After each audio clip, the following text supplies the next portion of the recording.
el panel. Eso, ¿no? Entonces, sí, todos tranquilos, ¿no?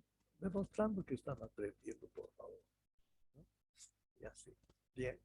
Ahora vamos a compartir pantalla y vamos a ir a ver esta diapositiva preparada, en este caso, para ustedes, ¿no? Esto ya se me ha adelantado. Estamos ahí. Muy bien. Entonces yo los veo a ustedes para que así no haya problemas de que alguien se vaya y se dé una siestita y después vuelva a venir en el momento ya que estamos ya para terminar y así se pueda ver. A veces cuando hay harta gente se hace eso, ¿no? Como no se ve mucho, entonces se alejan, pero ahora no pueden, a no ser que dejen un clon y en ese caso sí van a poderse retirar. Bien, vamos a hablar entonces del síndrome coronario agudo, año 2021. Vamos a hacer los siguientes objetivos cumplir. Vamos a definir qué es síndrome coronario agudo, entre la isquemia y el infarto de miocardio, factores de riesgo, identificar los pacientes con síndrome coronario agudo, presentación clínica, electrocardiogramas, manejo agudo de la angina inestable, infarto agudo de miocardio no Q y Q, con o sin elevación ST. Complicaciones y tratamiento que nosotros tendríamos que hacer. Bien. Entonces, el síndrome coronario agudo en su epidemiología está bastante distribuido en el mundo. Miren, está de 200 a 300 mil muertes súbitas extrahospitalarias por un diagnóstico no bueno, no adecuado. Miren, en Estados Unidos sucede esto, ¿no? Pero esto sucedía en los tiempos que no había VT. Actualmente no hay hospital en Estados Unidos que no tenga una VT, es decir, una unidad de dolor torácico, por causa de estas muertes, ¿no?, que ha habido. Mientras que en este lado, Latinoamérica, no está poco a poco empezando a funcionar, ¿no? Argentina, Brasil, Chile, ya tiene sus unidades de dolor torácico bien conformadas, bien en otros lugares, ¿no? Los demás países van yendo, van entrando en este ritmo, pero después no hay. Los definimos. Isquemia miocárdica como la pérdida de oxígeno miocárdico secundaria a perfusión inadecuada, lo que condiciona un desbalance entre el aporte y la demanda del oxígeno. Esto es lo que define cardiopatía isquémica. Cuando hay un desbalance entre el aporte y la demanda del oxígeno, a eso se llama isquemia.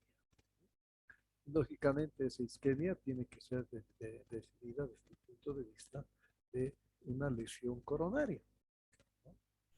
Porque también hay otras formas que llevan a un desbalance también entre el aporte y la demanda del oxígeno, pero no es porque el corazón esté enfermo, sino que al corazón lo están queriendo enfermar, porque es que el jefe mayor, que es el cerebro, le manda a dar la cantidad de sangre y empieza a aumentar su frecuencia cardíaca para poder cubrir lo que no tiene a lo mejor, ¿no?, lo que no puede, ¿no?, modificarse. Entonces, ese es ¿no?, el desbalance. Para que ustedes vean conveniente, por ejemplo, nosotros podemos ahorita, uh, dice que ascensores en todo el mundo están autorizados a través cuando un edificio sobrepasa los 4 pisos.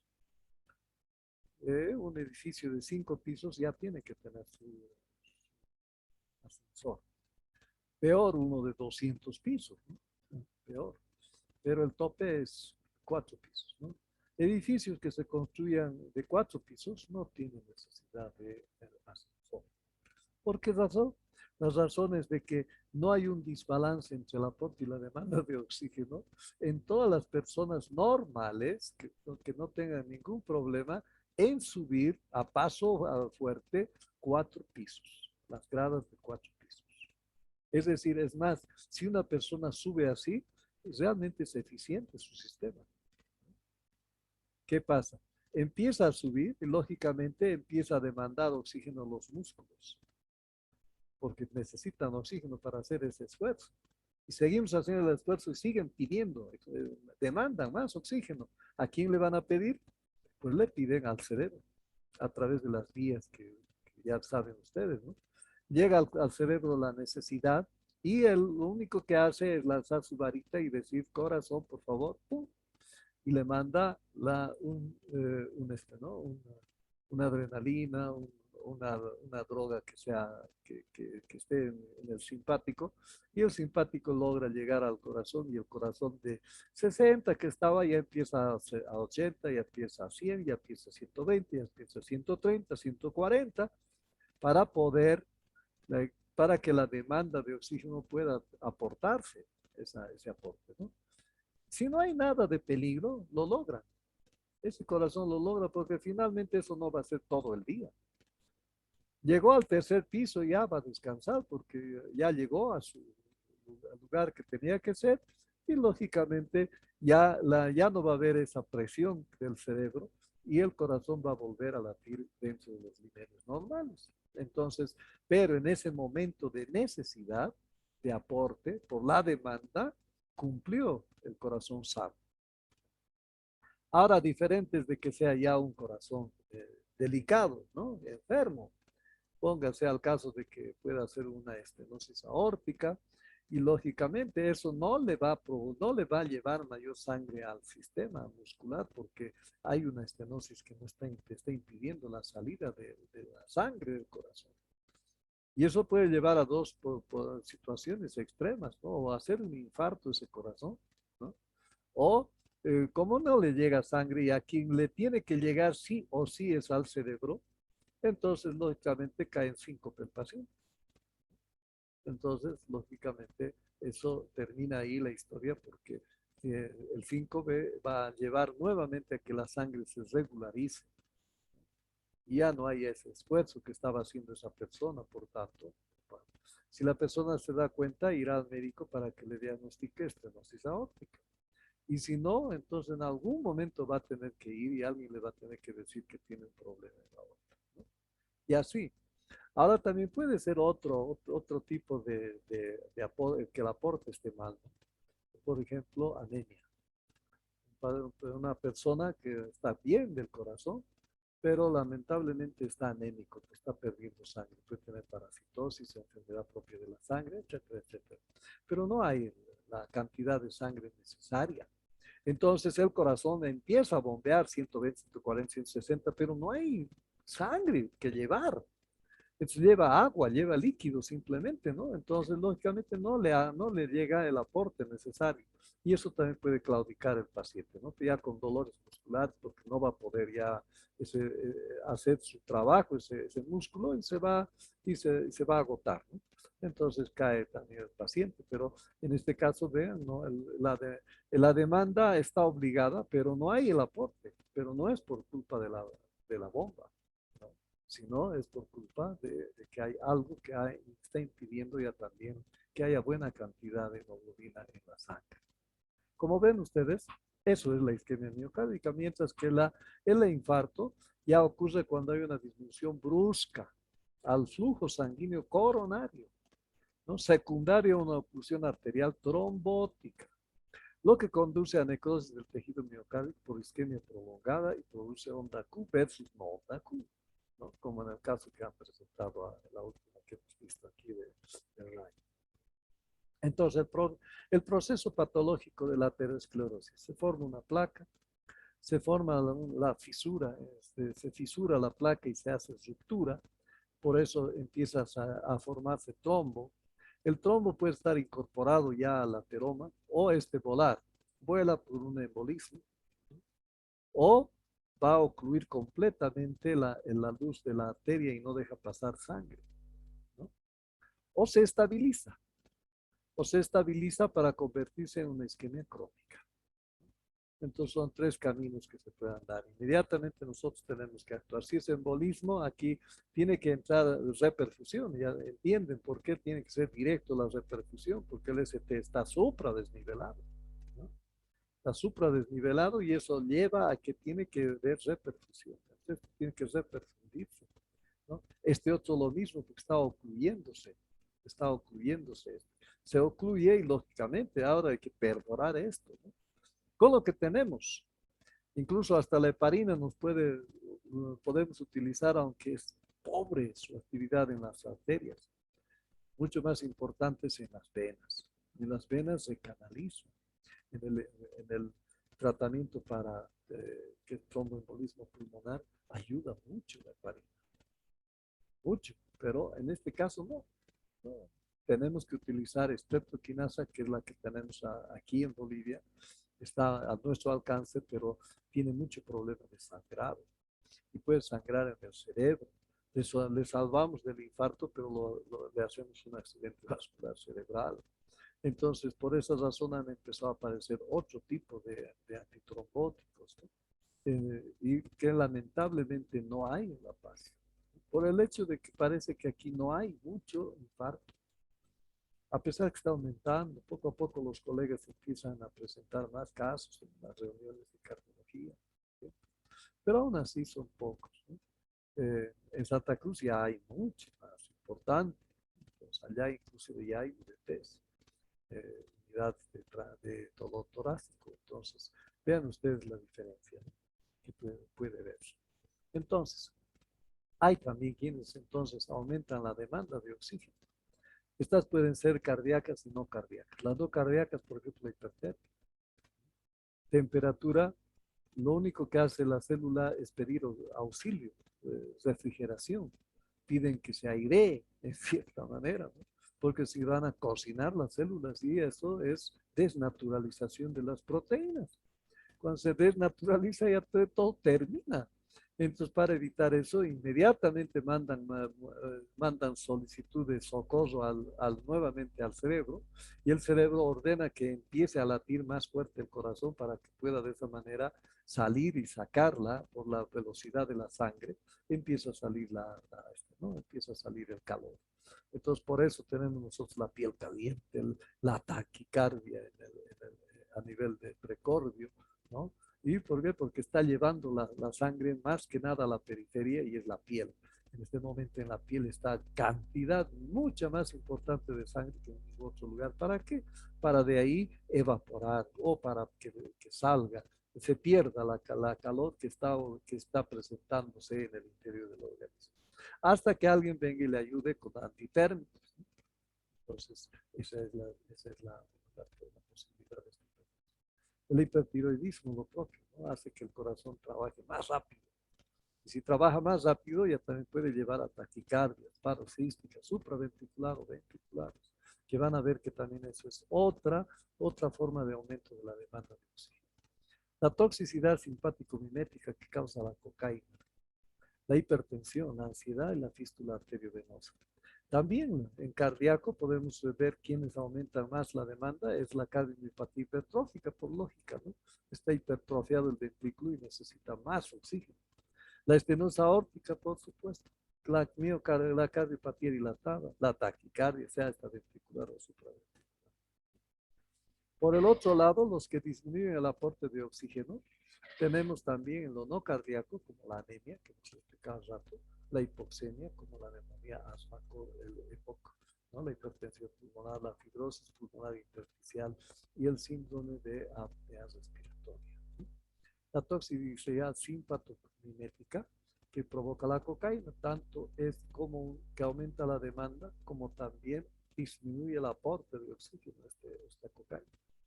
Muy importante para los que están haciendo este uso, ¿no? La hiperviscosidad, como la policitemia, la leucemia, la trombocitopenia y la hipergamaglobulinemia. En lo cardíaco, tenemos a la miocardiopatía hipertrófica y a la estenosis aórtica.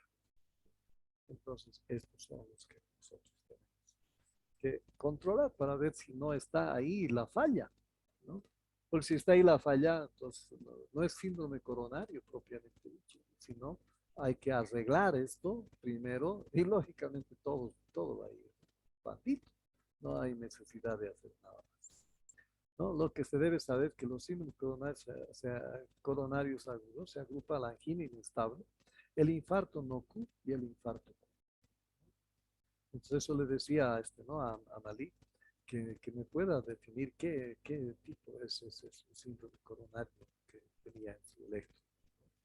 Evidentemente en su electro no había ST, el ST estaba normal.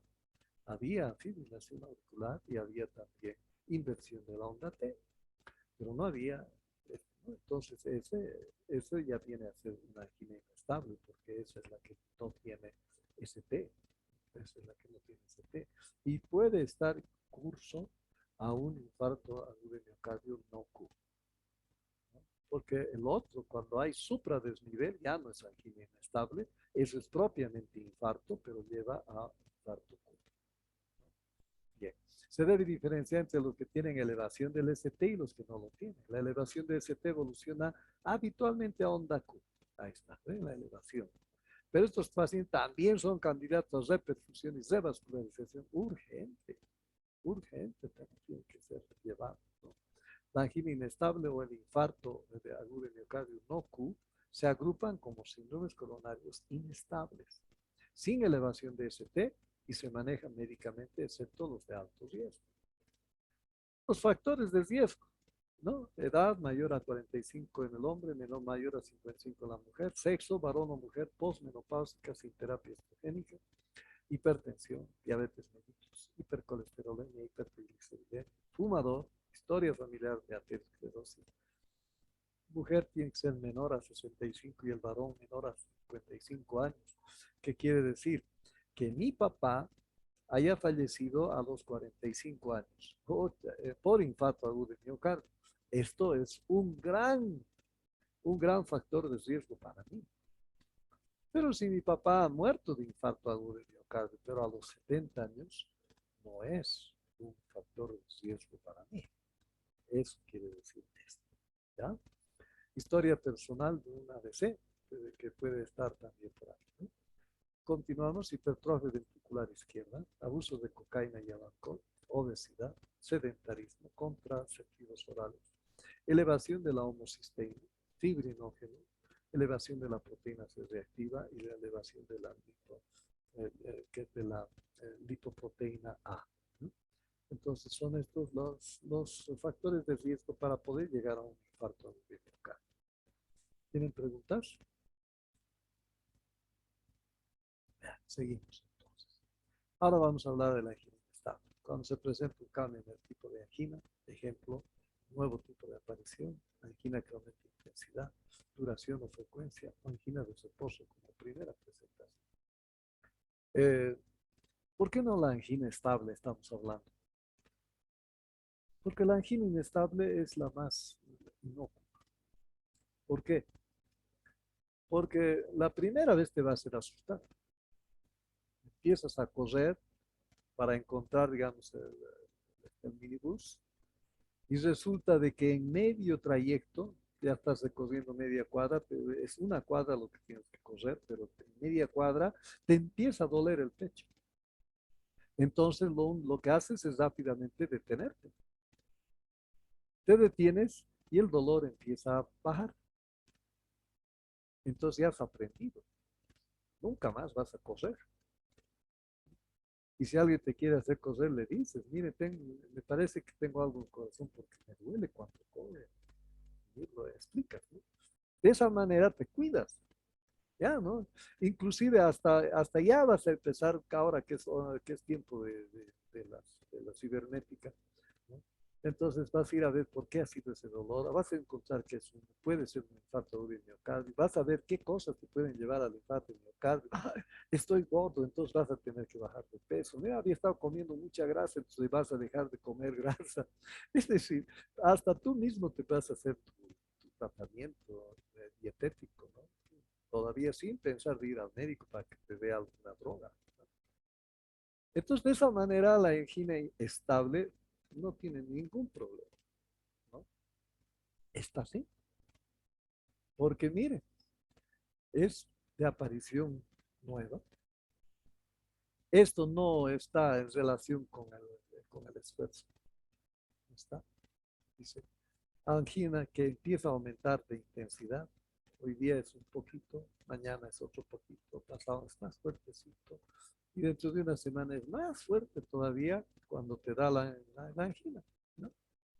La duración, la frecuencia también variable. Es más también una angina de reposo. Entonces, ya no puedes quedarte quieto, porque te quedas quieto igualito te va a venir esta angina, ¿no? Y además, Cuando hay esta angina inestable, es insofacto que se trata de infarto agudo de miocardio. ¿Sí? Angina inestable es igual a infarto agudo de miocardio. Suele ser grave, suelen ser precursores de IAM. Entonces, por eso este síndrome es el que debemos manejar. El infarto, porque si ya está dado el infarto, pues tenemos que solucionarlo, ¿no? Y esta angina que todavía puede que a lo mejor llegue hasta el infarto, ¿no? Entonces, para eso tenemos que procurar. La estable ya el paciente sabe que no tiene que hacer el esfuerzo y además si puede cambiar algunos aspectos de su vida, lo va a cambiar y listo. No hay inconveniente. Diagnóstico se puede sospechar solo por la historia, dolor torácico característico, también cuando es característico hay dolores típicos, ya no hay, ni siquiera hay necesidad de electro ni de otros laboratorios, nada. Directamente tú dices, esto es angina y listo, ya lo mandas directamente a quienes tienen que hacer el tratamiento. Mayor sospecha si además hay uno o más factores de riesgo, ¿no?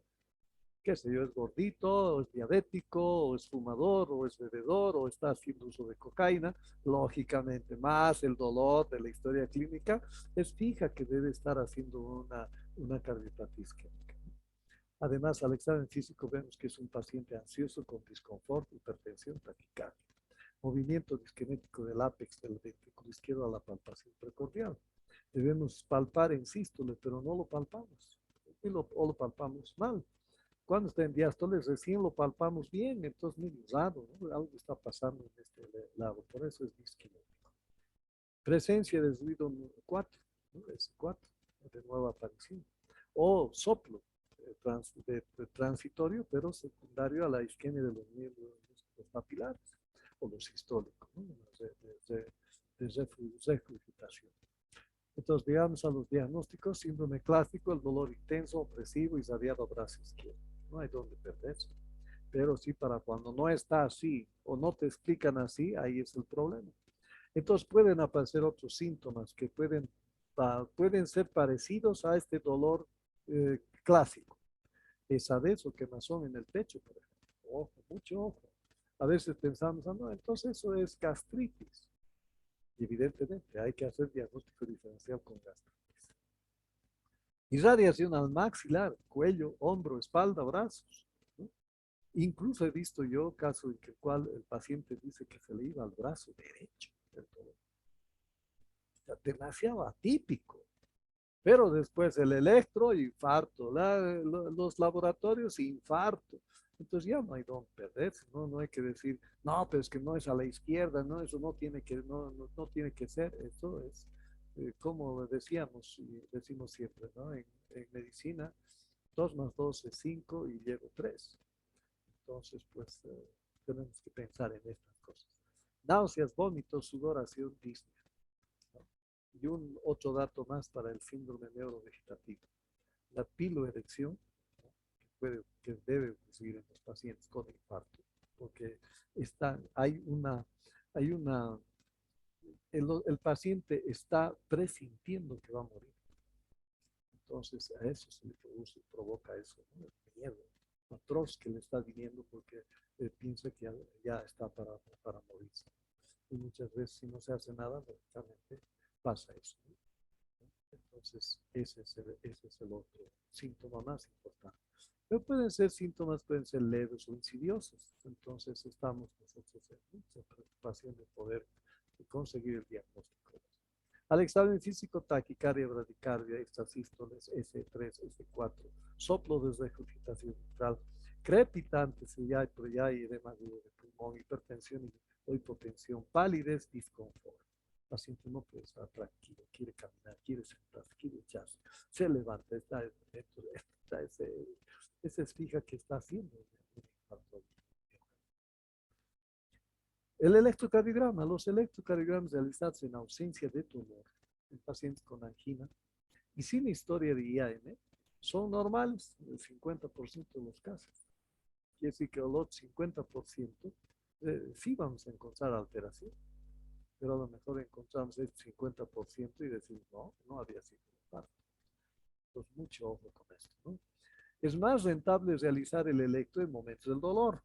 Eso es mucho mejor, porque le duele, le haces el electro y lógicamente, si es su corazón, ahí va a estar demostrado que es el corazón. Pero si no es, todavía no puedes decir esto no es. No, no puedes todavía. ¿Por qué? Porque antes, no, yo estaba saliendo de un tiempo donde el infarto agudo de miocardio era la presencia de onda Q y punto, para de contar. Pero después apareció que hay infartos no Q, o sea que ya un problema ya adicional. Al tiempo han aparecido los que no tienen ST. Fáciles, ¿no? Cuando se ve un ST, como han traído los colegas hoy día, ¿no? Fácil es ver, ¿no? Dónde está el supradesnivel, infradesnivel, y ya está, qué cara es, y listo. Pero ante un infarto sin ST, sin elevación ST, y para lo peor, después ha venido que hay también infartos con nada de modificación de la onda T. Sí, no hay T invertida ni hay T picudas.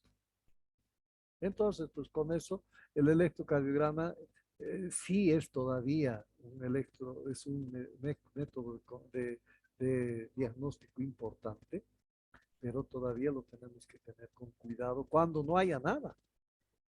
Ahí tenemos que tener sumo cuidado de poder realizar bien el estudio del paciente. La aparición de ST horizontal o deprimido es altamente sugestivo de isquemia miocárdica. Se puede presentar inversión de la onda T, pero es más inespecífica, porque ya saben que la hipertrofia va a producir inversión de la onda T. Y también el bloqueo de rama izquierda va a provocar la inversión de la onda T. Sin ir a otros, ¿no? Como las alteraciones de electrolitos también que pueden llevar a esto. Entonces, tenemos que siempre definir la localización, la extensión y el pronóstico del infarto. La elevación del ST diagnostica oclusión coronaria. Elevación de ST es oclusión. Debe ir a perfusión, ¿no? La onda Q no significa infarto completo. Está haciendo necrosis, pero no está completamente ya en infarto. La depresión ST o inversión de la onda T no significa oclusión coronaria total. La total es esta. Esta es la total.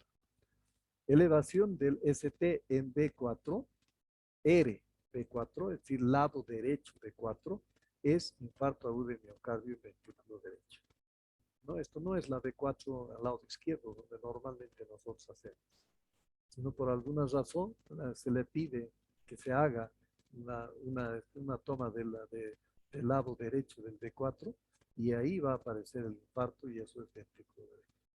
La valoración más de 24 horas en caso del electro no diagnosticado y diferenciar la repolarización precoz en B1 y B2, que muchas veces se puede confundir como un infarto. La repolarización precoz. Entonces, ¿qué buscamos? Rápidamente, ya pues sabemos esto, la vez pasada hemos analizado también. Entonces, en la isquemia, buscamos cambios en la onda T. Puede ser cambios negativos o cambios positivos. Una T negativa o una T positiva. Si es negativa, es subepicárdica. Si es positiva, es subendocárdica. Pero tienen que ser simétricas. Esa es la condición. No pueden ser asimétricas. Si son asimétricas, no es isquemia. Puede ser alteración de conducción, puede ser alteración de electrolitos, puede ser otro tipo, pero ya no es isquemia. ¿Entendido? Ahora, cuando vemos lesión, tenemos que ver los cambios que se operan en ST. El ST se puede supradesnivelar o se puede infradesnivelar. Si se supradesnivela, es subepicárdica. Y si se infradesnivela, es subendocárdica. Entonces tenemos ya como para podernos orientar qué tipo de síndrome coronario estamos viendo, ¿no? Con ST o sin ST, con elevación de ST, sin elevación de ST, o con elevación pero en la zona subepicárdica o en la zona subendocárdica, ¿no? La necrosis viene representada por la onda Q, que a su vez es patológica tras reunir condiciones, ya sabemos, la duración mayor a 0,04 segundos, la amplitud tiene que ser mayor al 25% de la onda R1, 2 y F, o ser mayor al 15% de la onda R en D4, D5, D6, o tiene que ser mayor al 50% de la R en ABL. Esas se consideran necrosis, se considera onda Q patológica. ¿Por qué? Porque la hipertrofia ventricular izquierda también va a producir una Q. ¿Por qué? Porque está muy importante la masa muscular del ventrículo izquierdo, ¿no? En 3 puede aparecer ondas Q en condiciones normales, ojo, que no se consideran patológicas a no ser que también estén presentes en 2 y F. Si solamente está en 3, no es nada. ¿Sí? Entonces tiene que estar siempre acompañado de 2 y F para que digan cara diafragmática y no hay otra cosa, ¿no? Entonces, ¿qué se busca en un electro en la cardiopatia isquémica? Primero las ondas T isquémicas, ¿sí? Pueden ser simétricas, picudas o negativas, subendocardio, positivas, subendocardio, aplanadas o en derivadas concordantes anatómicamente. Estamos diciendo 2, 3, F, cara diafragmática. Y así tiene que haber caras que estén relacionadas, ¿no? En esta enfermedad. ¿Qué busca el electro? Sigue, ¿no? Seguimos y ahora ya la alteración ya también del ST, ¿no? Entonces, descenso de más de un milivoltio o un milímetro, de un milímetro en distancia, o elevación de más de un milímetro. O puede estar rectificado y puede ya haber presencia de ondas patológicas. Entonces, eso es. Podemos hacer un eco de estrés, la ergometría, ¿no? Se realiza durante el ejercicio, aumenta la sensibilidad y especificidad. Además, el test también permite cuantificar cómo está la frecuencia cardíaca, hasta dónde llega el paciente, la tensión arterial y otros síntomas que pueden aparecer. La aparición del ST horizontal y de presión de un milímetro o más durante el ejercicio tiene una sensibilidad del 70% y una especificidad del 90%. Esto es lo que vale la pena. En este caso, no la sensibilidad. Muchos prefieren siempre la sensibilidad. ¿Qué quiere decir sensibilidad? Que en 100 pacientes, si hubieran, por decir, 50 enfermos, este método te va a descubrir a los 50 enfermos. Eso quiere decir sensibilidad. Y especificidad ya también tiene que encontrar a los otros 50% que no tiene la enfermedad. Entonces, aquí se está acercando casi al 100%. Eso representa alto, eso representa de que si sale negativo este examen, quiere decir que esa persona no tiene síndrome coronario. Estos criterios tienen menos fiabilidad en mujeres en presencia de bloqueo, hipertrofia del ventrículo izquierdo o empleo de digital. Ya les parece la tierra de nadie, aparece ya de nuevo aquí, ¿no? Tener cuidado. Utilizamos enzimas y estas enzimas las vamos a utilizar de acuerdo al tiempo, ¿no? La mioglobina, la troponina y la CTKMB, que son las que más se utilizan, ¿no? Actualmente las que más utilizamos es la troponina T o I.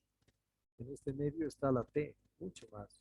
La I es poco lo que se utiliza, pero más es la T que se utiliza. Bien, entonces vemos en el tiempo, estos son días. Miren, de 0 días a 8 días, ¿no? Y esta es la cantidad de infartos que puede estar provocándose, ¿verdad? Entonces, empieza el dolor, 0 horas, empieza el dolor y ni a los minutos empieza a elevarse la mioglobina. Entonces, y esto te va a durar hasta 2 horas. Por tanto, tienes que pedir si un paciente te viene dentro de las 2 primeras horas del dolor, entonces le tienes que pedir mioglobina. Si le pides troponina, te va a salir negativo. Si le pides la creatina fosfoquinasa, peor todavía. Te va a salir negativo, entonces va a decir, no, no es infarto. No es el tiempo todavía, ¿no? Entonces, después empieza a subir ya la troponina. Ya empieza a subir la troponina. Entonces ya podemos pedir la troponina. Pasadas las 4 horas hasta las 6 horas que podemos pedir nosotros la troponina. Pasadas las 6 horas, la CTKMB o la CK simplemente, pero mejor es pedir CKMB. Entonces, eso ya se pide pasadas las 8 horas del infarto, del tiempo de haber llegado el paciente con el dolor, ¿no? Y también se puede utilizar la de hidrogenasa láctea. También las transaminasas, por ejemplo. Pero eso ya es pasado las 24 horas del infarto, como ya ha pasado todo. ¿Para qué ya se necesita saber que había infarto? Entonces, esto es lo que nosotros tenemos que hacer. Troponina elevada, infarto de miocardio. Podemos hacer ecografía. ¿No? Cuando no hay un diagnóstico de soporte para ver qué más podemos hacer en ese paciente, identifica alteraciones regionales de la motilidad de la pared, entonces, para correlacionar con lo que estamos viendo con el electro. La ausencia de hiperquinesia de la pared contralateral sugiere enfermedad multivaso o recanalización, ¿no? Valora la función ventricular izquierda y más sensible el electro en el infarto del bebé, ¿no?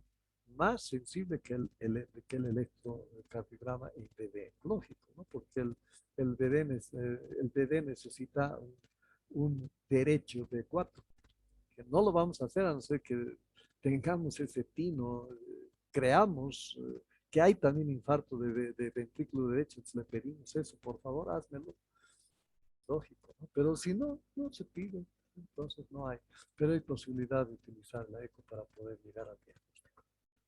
También la cintigrafía por estrés, que es casi parecido, pero es otro tipo de modelo.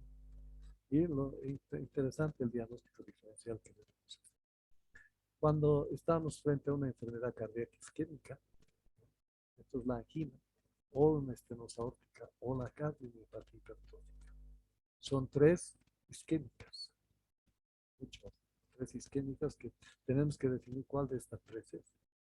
En enfermedad cardiovascular no isquémica está la pericarditis y la disección de aorta, que también produce el mismo dolor que el infarto de miocardio. Gastrointestinal, espasmo esofágico, gastritis, pancreatitis, colecistitis. Muchas colecistitis te hacen confundir con síndrome coronario. Al revés, a muchos buenos cardiólogos se les ha ido ya también por pensar en síndrome coronario, que es una pancreatitis. Entonces, estamos en un momento muy aseado del diagnóstico, ¿no? En lo pulmonar igual también, el embolismo pulmonar es casi idéntico a nuestro dolor que tenemos nosotros, el neumotórax, la pleuritis. Entonces son estos los diagnósticos diferenciales. ¿Una pregunta? Seguimos. Tratamiento. Doctor, tenía una pregunta acerca, disculpe, ¿Sí? eh, ¿cómo tendríamos que decía que en algunos casos puede salir un electrocardiograma sin ninguna alteración? ¿Tendríamos que recurrir a otras pruebas complementarias o tendríamos que hacer otro electrocardiograma que tenemos? Aquí vamos a ver cómo empezamos a hacer esos casos. Una vez que termine esta parte, vamos a entrar a utilizar el mecanismo de la unidad de dolor torácico. Y ahí te voy a responder lo que me estás diciendo, preguntando. Entonces, en el tratamiento, el objetivo principal es disminuir el área de isquemia y aliviar el dolor y la ansiedad. Esto es lo que debemos hacer nosotros como médicos de emergencia, para que con esto se vaya el paciente a un lugar donde le van a hacer el verdadero tratamiento. A no ser que en su mismo hospital donde están ustedes haya también la posibilidad de que haya una terapia coronaria. Entonces, lógicamente, ahí dejaron ya ustedes, lo diagnostican, lo internan y los mandan a esa unidad. En la unidad ya sabrán qué hacer, ahí se toma otro tipo de medidas que también un poquito les voy a mostrar, ¿no? Entonces, ¿qué hacemos como medidas generales? Un electrocardiograma, monitorización de electro. Esta vez una parte de su pregunta. Tenemos que constantemente hacer electros en caso de que salga normal. En algún momento va a salir anormal, o bien permanentemente normal, quiere decir que realmente no hay un síndrome coronario, ¿no? Abrir una vía venosa, oxígeno, reposo, laxantes. A veces el querer ir luego al baño y defecar, eh, la, la pujada que a veces se hace, eso puede ser la última gotita para que rebalse el vaso y hasta estemos en peores problemas, ¿no? Y la analgesia, ¿no? El dolor por isquemia miocárdica aumenta la actividad simpática. La simpática incrementa el trabajo cardíaco y por tanto incrementa el consumo del miocardio, de oxígeno. Entonces vamos a aumentar más problemas todavía y necesitamos disminuir. Por esa razón tenemos que tomar la analgesia, ¿no? Y también la parte de esto, ¿no? De tranquilizantes, ¿no? Que debemos hacer con el paciente para evitar que justamente esto se vuelva a repetir como ciclo. Entonces, les voy a presentar lo que yo aprendí también desde pequeño, ¿no? La mona, ¿no? Pero cuando ya empezó a estar grandecito y empezaba a tener revisiones bibliográficas, como ahora están haciendo ustedes, ¿no? Ahí empecé a aumentar el AT. Inclusive este AT tendría que ser al cuadrado porque hay dos moléculas más que se tienen que utilizar con la inicial de AT, ¿no? Vamos a ver, una por una. La M de mona es morfina. La morfina es analgesia, pequeñas dosis de 2 a 4 miligramos. ¿Qué es lo que pasa con ella? Ella disminuye la precarga, es dilatador venoso, disminuye la resistencia vascular sistémica, reduce la poscarga y analgesia del sistema nervioso central, disminuye la ansiedad por efecto simpático. Indicación: dolor torácico isquémico e infarto agudo de miocardio sin hipotensión. Esta es la necesidad. Por eso la precaución dice no administrar en pacientes hipotéticos. Hipovolemia y depresión respiratoria. La dosis 2 a 4 miligramos de repetir cada 5 minutos hasta lograr el efecto. Esto es lo que tenemos que hacer inmediatamente tengamos un paciente con isquemia. Entonces, morfina, M de la mona. Ahora vamos a ir al oxígeno, la O de mona. Oxígeno por cánula a todos por 2 o 3 horas, continuar si la presión parcial de oxígeno es menor a 90%. Acción: puede limitar la lesión miocárdica isquémica, reduce el grado de elevación del segmento ST. En infarto agudo no complicado, el oxígeno a 4 litros por minuto por cánula durante 2 horas a 3 horas, probablemente ineficaz después de 3 a 6 horas. Y en el complicado, continúa tratamiento hasta que el paciente se estabilice y corrija la hipoxia. Oxígeno 4 litros por minuto por cánula nasal y ajustar según la necesidad. Oxígeno por cánula a todos por 2 a 3 horas y continuar mediante la presión parcial de oxígeno. La O de mona. La N de mona, nitroglicerina. La nitroglicerina sublingual a menos que la tensión arterial sea menos de 90 o la frecuencia que esté menos de 50 o más de 100. En este caso no se debe utilizar en estos 3 casos, ¿no? La nitroglicerina es de 0,5 a 5 microgramos por kilogramo minuto. Este es un tratamiento propiamente para terapia. Si nosotros necesitamos en vamos a dar sublingual o vamos a dar en oral o vamos a dar en parche, ¿no? Pero esta es ya para poder estar en terapia intensiva. Vasodilatación, relaja el músculo isovascular de las venas, arterias y arteriolas.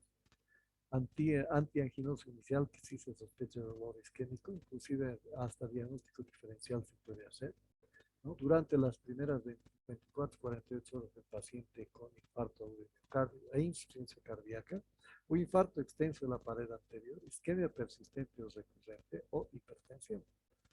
Uso continuo más de 48 horas en anginas recurrentes o con congestión pulmonar persistente. Contraindicaciones: la presión arterial sistólica menor a 90 o bradicardia o taquicardias graves. Infarto del PD, no debemos utilizar esta nitroglicerina. Y en pacientes que están utilizando sildenafilo en las últimas 24 horas. Entonces, tenemos que tener sumo cuidado. Se puede dar en IV en bolo, 12.525 microgramos, o en infusión, 10 a 20 microgramos minuto. O sublingual, 0,4 miligramos, y repetir cada 5 minutos. Cada 5 minutos por nitroglicerina. Entonces, sublingual, con la intención de poderlo hacer menos de la tensión arterial sistólica de 90, la frecuencia menos de 50 o más de 100 no se debe utilizar este. Ahora Ahora la A de mona, aspirina, ¿no? 126 a 325 miligramos masticado o tragado. Está, tiene que ser. Entonces, ¿qué tenemos nosotros en esta aspirina? Inhibe en forma irreversible la ciclooxigenasa plaquetaria, inhibe la agregación plaquetaria entre los órganos, sospecha de dolor torácico tipo isquémico, infarto agudo con elevación de ST que va a ir a reperfusión, o angioplastia coronaria, que es casi igual. Uno es tratamiento médico y este otro es tratamiento hemodinámico. La precaución es que no debe haber úlcera péptica activa, antecedente de hipersensibilidad o alergia, trastornos hemorrágicos, hepatopatía grave, no debe haber. Y la dosis, como habíamos dicho, 160 a 325 oral, triturados o masticados, ¿no? Entonces, aspirina, 165 o a 325 miligramos, masticada o tragada. Y tragada, ¿no? Entonces, eso debe ser, esa es la mona, la A de mona. Ahora viene la atorvastatina, 80 miligramos tragada, ¿sí? ¿Qué pasa? Esto reduce el riesgo de infarto y hipoplegia para reducir la probabilidad de que se necesite una cirugía de corazón a las personas que tienen enfermedad del corazón, para aquellos que estén en riesgo de desarrollar enfermedad del corazón. La indicación sospecha del dolor torácico tipo isquémico, infarto agudo de miocardio con elevación del ST, que también tiene que ir a reperfusión, o angioplastia coronaria, ¿no? La precaución es la hipersensibilidad a la atorvastatina en enfermedades hepáticas activas con elevación injustificada y persistente de transaminasas séricas, mayor 3 veces a lo normal, tratados con los antivirales contra hepatitis C y antecedente de hipersensibilidad o alergia. La dosis, 80 miligramos oral tragada, ¿sí? Entonces tenemos atorvastatina 80 miligramos tragada, ¿sí? La otra es el atenolol, de 20 miligramos tragada, ¿no? Entonces, está todavía esto, ¿no? Aquí en precauciones, por ejemplo, no he logrado arreglar esto porque el tiempo, ¿no? Y resulta que aquí debería estar si hay una bradicardia severa, si hay un bloqueo auriculoventricular de tercer grado o un bloqueo de segundo grado, si hay enfermedad pulmonar, tipo asma o EPOC, entonces ya no puede utilizar el atenolol. Y lógicamente en antecedentes de hipersensibilidad o alergia que puedan presentar a este medicamento. Pero su dosis es 200 miligramos oral tragado. Es decir, atenolol 200 miligramos tragado. Haciendo un resumen del Monat A,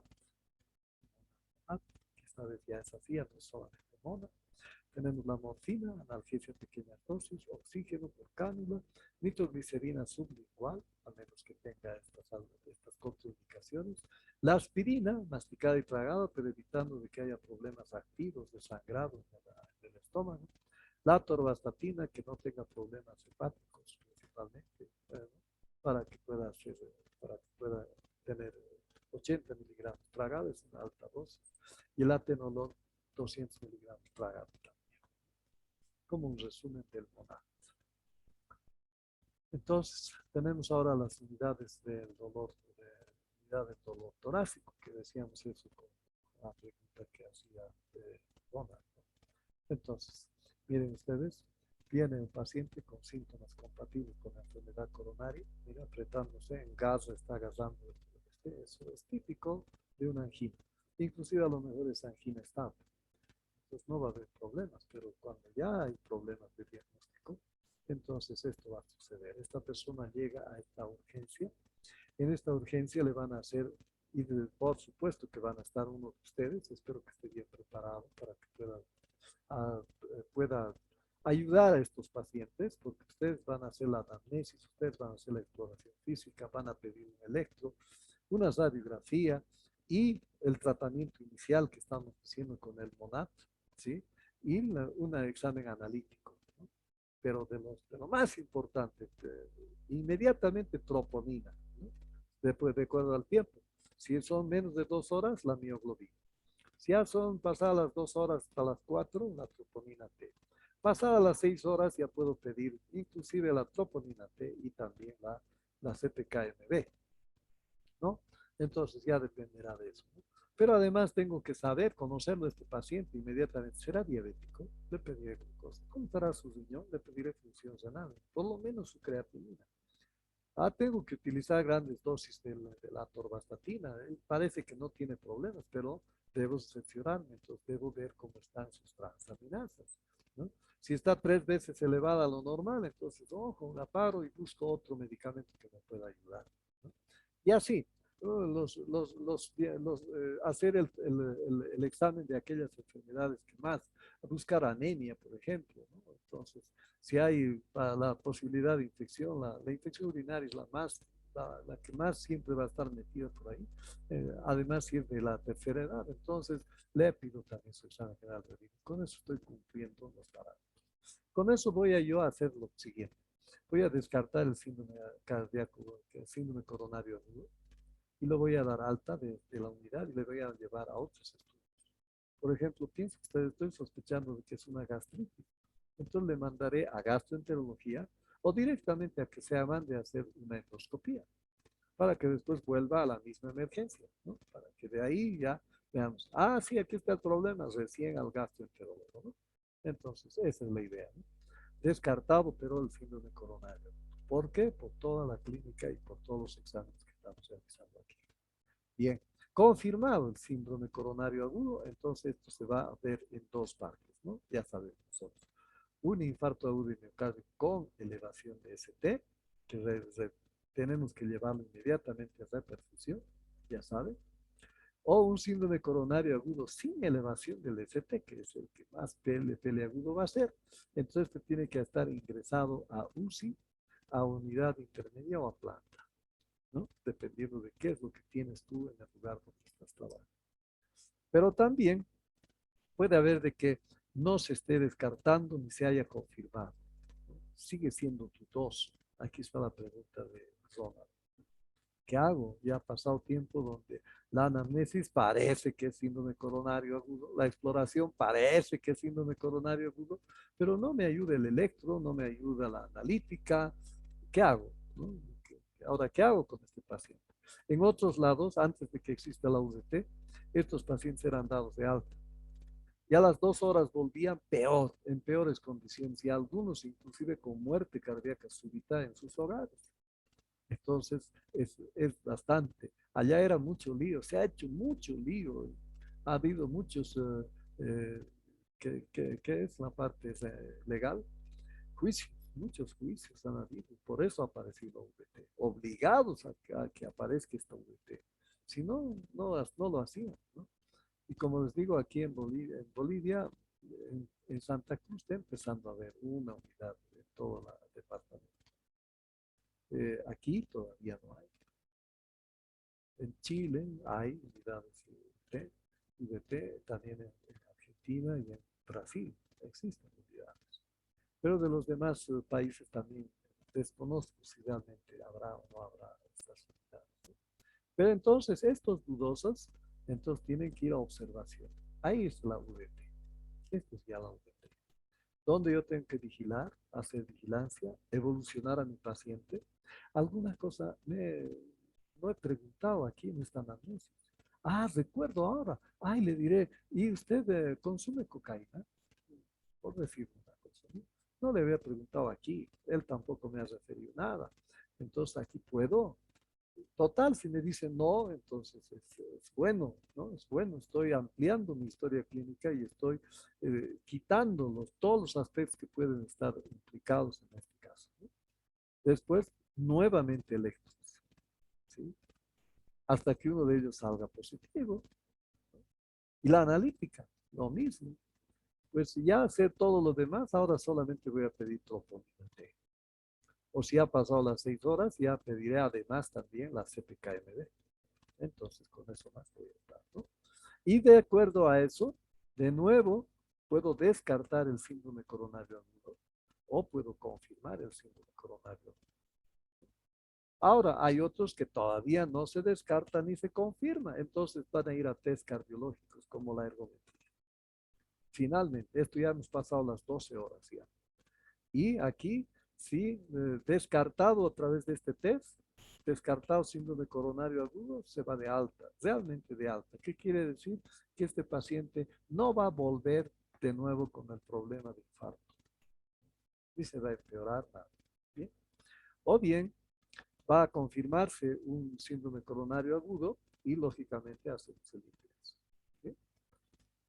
Entonces, los objetivos de la unidad de dolor torácico es reducir el retraso prehospitalario de los pacientes con dolor torácico. Reducir el retraso en la atención hospitalaria para identificar y tratar pacientes con síndrome coronario agudo. Prevenir altas hospitalarias de pacientes con síndrome coronario agudo inapropiado. Reducir la tasa de hospitalizaciones innecesarias de pacientes que no presentan síndrome coronario agudo. Y reducir los costos médicos para los estudios de los pacientes con dolor torácico. Esos son los objetivos que tienen las unidades de dolor torácico. Entonces, ¿cuál es el protocolo que se hace? ¿No? La clasificación es rápida inicial en los primeros 10 minutos. Ustedes hacen la valoración clínica, es decir, anamnesis, examen físico, hacen un electrocardiograma y con eso ya tienen que llevar a 4 grupos que puede entrar el paciente según sus riesgos. El grupo 1 es clínica compatible con síndrome coronario agudo, sí. Electrocardiograma, elevación del ST o bloqueo de rama izquierda.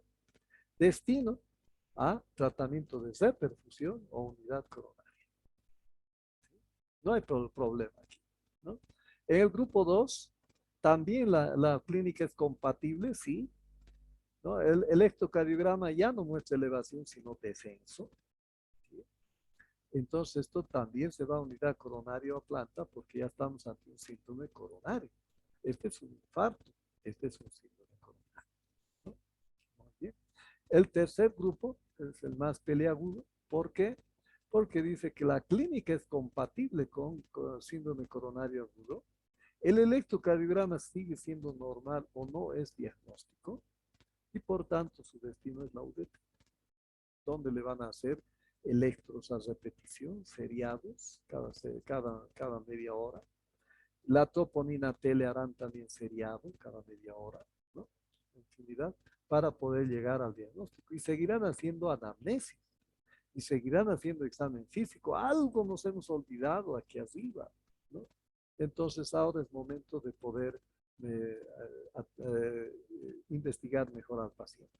Y el cuarto, que es el más pobre, porque la clínica ya indica que no es compatible con síndrome coronario agudo. El electrocardiograma es normal o no hay diagnóstico de síndrome coronario agudo. El destino es alta, otras áreas, porque había sido ¿qué te digo? Puede ser un tromboembolismo pulmonar.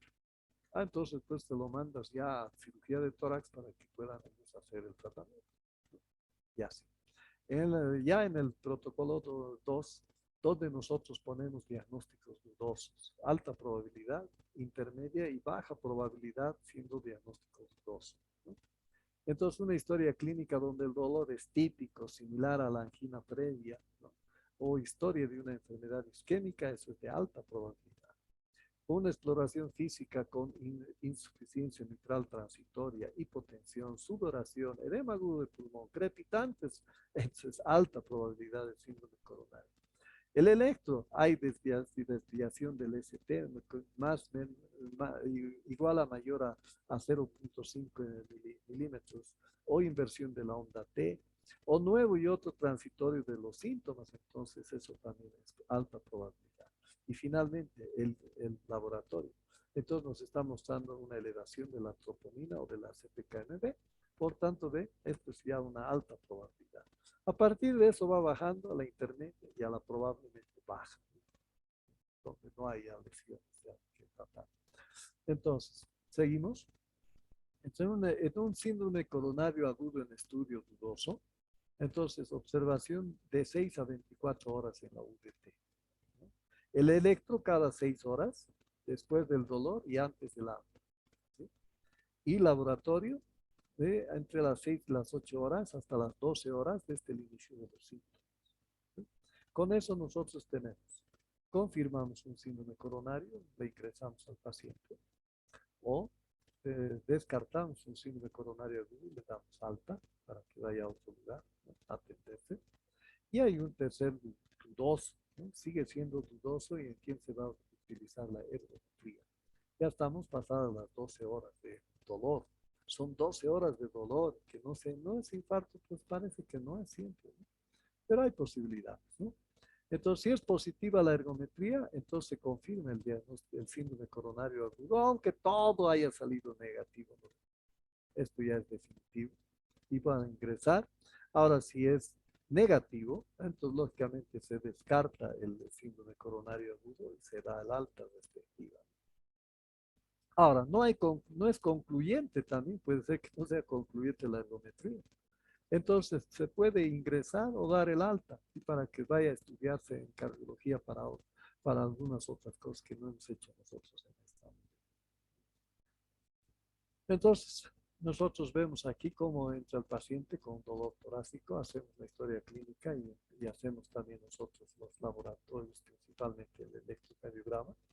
Y de acuerdo a eso, nosotros llegamos a la conclusión que es un síndrome coronario o llegamos a la conclusión de que es un dolor de otra causa.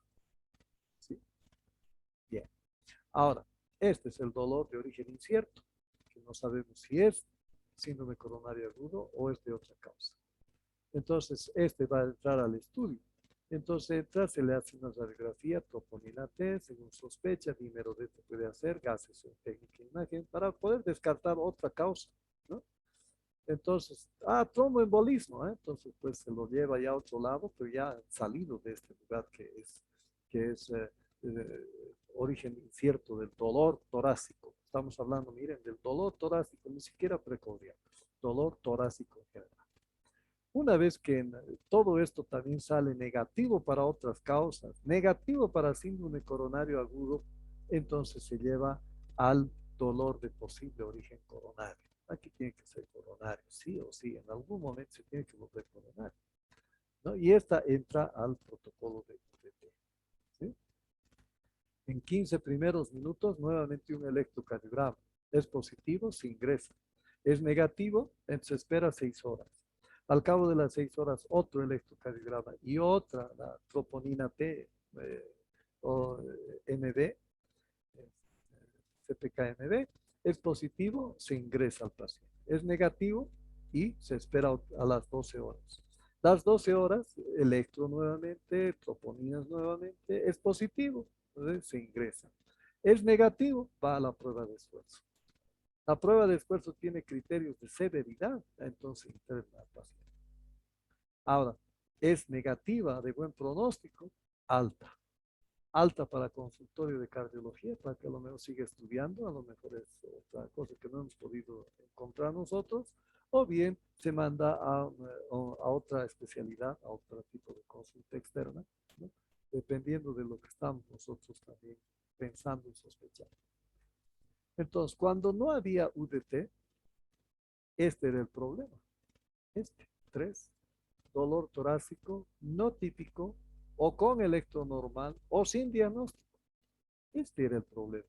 ¿A dónde lo mandamos? ¿A alta? ¿O lo mandamos a planta de cardio? ¿O lo mandamos a unidad coronaria? ¿No? Ese era el problema.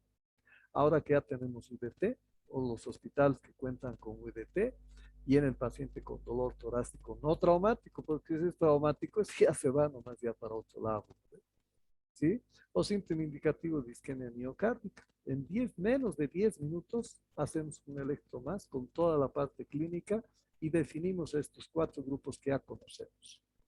El problema era este, que había un dolor torácico no típico o con electro normal o sin diagnóstico. Entonces se va a la UDT, donde seriadamente se hace electros y marcadores que hemos indicado cada el tiempo inclusive, ¿no ve?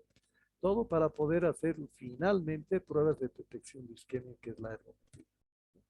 Entonces, haciendo esto, miren, las altas inadecuadas se ha disminuido a 0% y los ingresos inadecuados se ha disminuido en menos del 5%, ¿no? Mucha efectividad, ¿no? Entonces tenemos eso, la ergometría precoz dentro de las 24 horas, siguiendo el protocolo de Bruce, tenemos que ver si es positivo, negativo o no concluyente. Lo que hemos visto hace rato, ¿no? Positivo, aparece angina en la frecuencia cardíaca submáxima, a cambios del ST mayor a 12 milímetros, ¿no? Internación en UCI, inmediatamente. Negativo, nada de lo anterior, y tiene un valor predictivo positivo, negativo del 98%, casi 100%. Esto es ineludible, que ya no es síndrome coronario. Alto y control antes de las 48 horas, porque esto es para 24 horas el diagnóstico de no infarto, no síndrome coronario. Pasadas las 48 horas, algo puede haber pasado, puede volver el paciente. No concluyente cuando no hay angina, pero no se llega a la frecuencia cardíaca su máxima por alguna razón. Es muy gordo, ¿no? Tiene problemas de circulación periférica, cosa que eso ha impedido que llegue hasta la frecuencia cardíaca submáxima que tiene que llegar. Pasa a UDT para otros estudios. Así estamos. Véanse ustedes cómo esto señala cómo es la prueba de esfuerzo, ¿no? La prueba de esfuerzo convencional, precoz en la primera elección, segura, con un valor predictivo negativo alto, pero tienen problemita de que pueden haber falsos positivos. Pero miren ustedes el valor pronóstico negativo.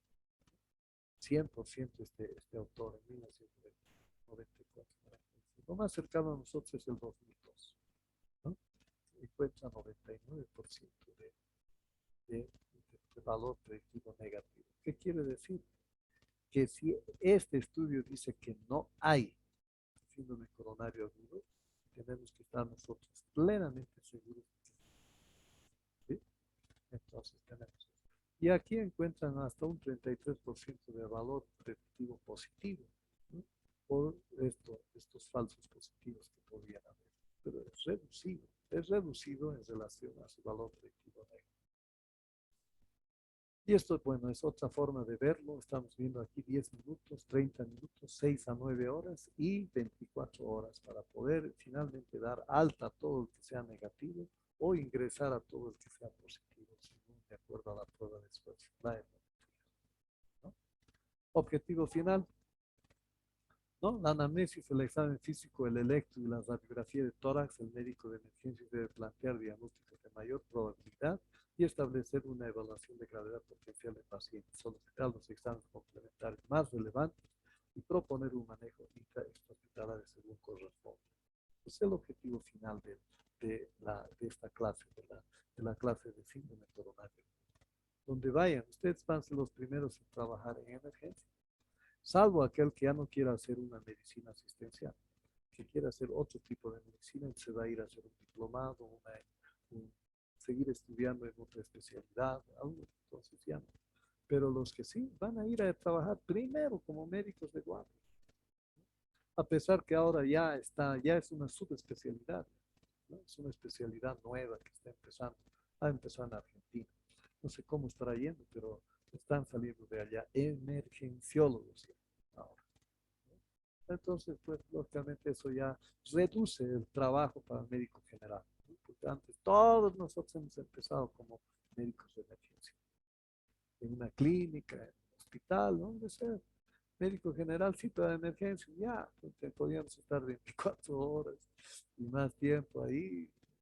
Pues, esa es la cosa, ¿no? Bien, y recordar que el tratamiento del síndrome coronario agudo es monar.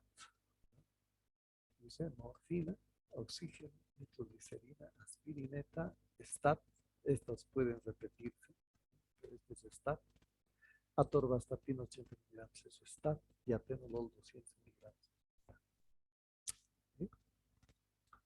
Causas de muerte del síndrome coronario agudo puede ser por arritmias, choque cardiogénico, ruptura del ventrículo izquierdo, retraso en el tratamiento o progresividad que llega a la muerte en 1.6 por cada 1000 personas que puede provocarse.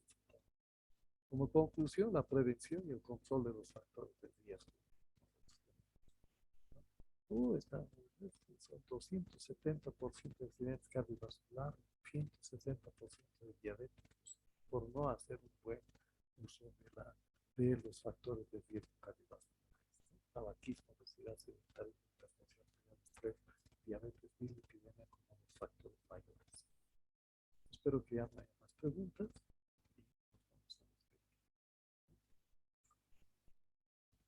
Bien, queridos colegas, espero que con esto, con la información que han recibido de la lectura obligatoria que tenían que hacer para el examen y además también por la investigación que han hecho en forma individual, si la han cumplido, si han cumplido también con sus objetivos, con la revisión bibliográfica sobre el tema. Entonces, con esto más, yo creo que tienen la información como para poder plantearse. Recuerden que ustedes van a salir a trabajar con personas humanas, con sangre, hueso y carne. No están saliendo a trabajar con alarmas,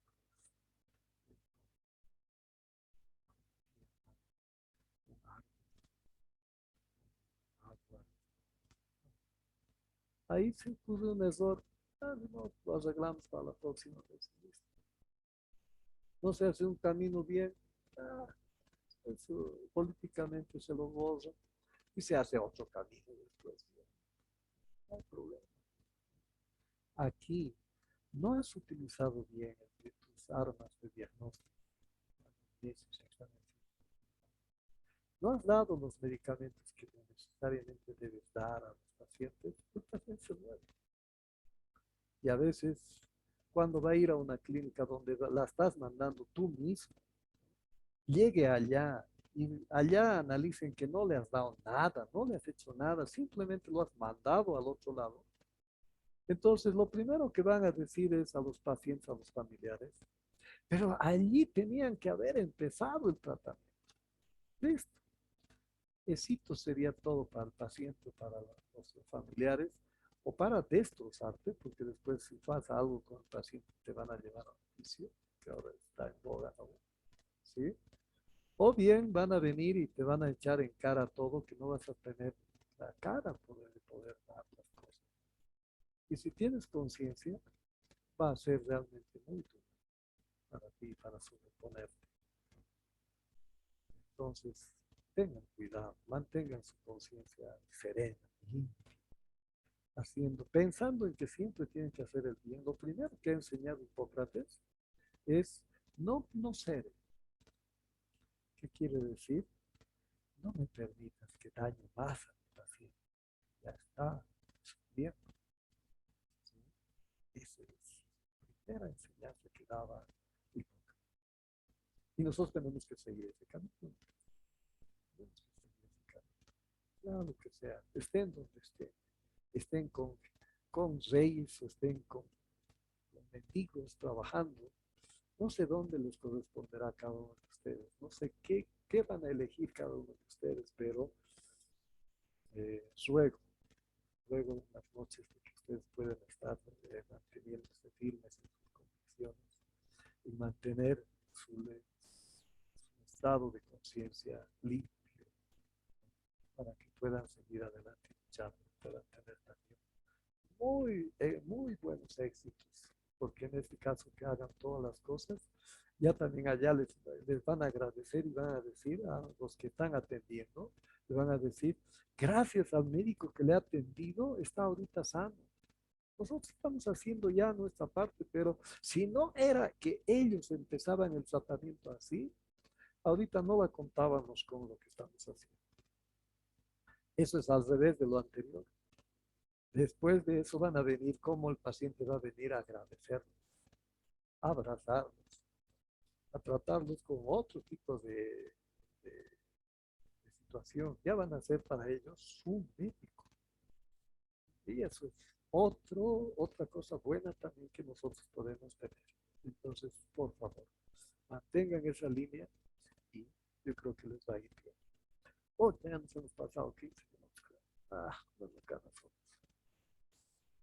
Pero espero de que creo que ya va a ser la última sesión que sea fuerte, porque después ya vienen otras que ya son eh, más interesantes también. Listo, nos vemos. Chao, jóvenes. Que les vaya bien. Hasta luego, doctor. Chao, Luego, chao. doctor. Chao, chao. Hasta luego, doctor. Chao.